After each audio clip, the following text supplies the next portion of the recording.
Bismillahirrahmanirrahim. Assalamualaikum warahmatullahi wabarakatuh. Sahabat-sahabat, mudah-mudahan anda semua insya-Allah ceria, bahagia dan terus bersemangat mencari rezeki yang halal. Muslimin yang semanakan, saya sahabat anda dalam motivasi, Abu Hassan Al-Asy'ari. Jadi ada orang tanya saya, Ustaz, mengapa Ustaz ni suka berniaga? Sejak dulu berniaga. Masa belajar universiti lagi minat berniaga. Ayah saya pun berniaga. Jadi mengapa Ustaz ni suka berniaga? Mengapa ayah Ustaz, adik-beradik Ustaz ramai yang berniaga? Mengapa berniaga? Jadi muslimin yang sebenarnya kita berniaga ni kerana sunnah Nabi. Nabi Muhammad kata ni berniaga. Nabi awalnya berniaga barangan Siti Khadijah. Nabi berniaga, Nabi-Nabi dulu pun berniaga. Nabi Musa berniaga, menjual kambing, menternak kambing, menjual kambing. Nabi Ibrahim pun berniaga, Nabi Idris berniaga. Nabi Daud pun menjual alat-alat senjata besi dan seumpamanya. Sahabat-sahabat Nabi pun berniaga. Suhaib Ar-Rumi berniaga. Abdul Rahman bin Auf berniaga. Abu Bakar As-Siddiq berniaga. Ramai yang berniaga ni. Jadi eloklah kita berniaga. Sekarang ni payah kerja. Nak cari kerja payah. Kalau kerja pun gaji murah. Bos-bos banyak yang kedekut tak nak bagi. Nak kerja makan gaji, nak kerja kerajaan pun payah. Sebab yang dah tua-tua ni nak sambung lagi, tak nak berhenti. Sambung lagi kontrak. Jadi oleh kerana payah kerja sekarang ni, dan kalau kerja pun gaji tak cukup, kena buat juga side income. Jadi eloklah kita berniaga. Berniaga ni adalah sunnah. Jadi dalam bahasa Arab berniaga ni dipanggil sebagai at-tijarah, perniagaan, bisnes.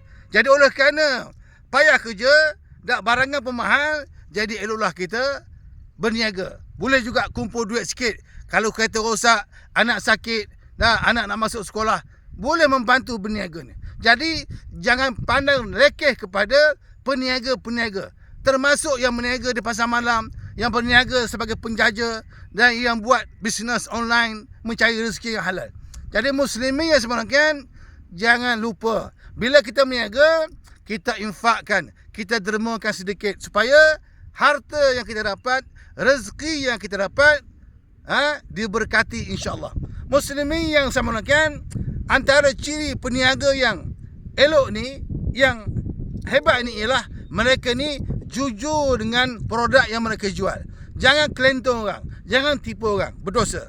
Kemudian pastikan bahawa bila kita jual sesuatu produk, kita jelaskan apa kegunaannya, macam mana caranya. Nak bacuh sebagai contoh, saya sekarang ni berniaga menjual coklat dan menjual kopi. Jadi kita cerita apakah kebaikan coklat ni, apakah khasiat coklat ni, dan untuk minda, untuk jaga jantung, untuk aliran darah dan seumpamanya.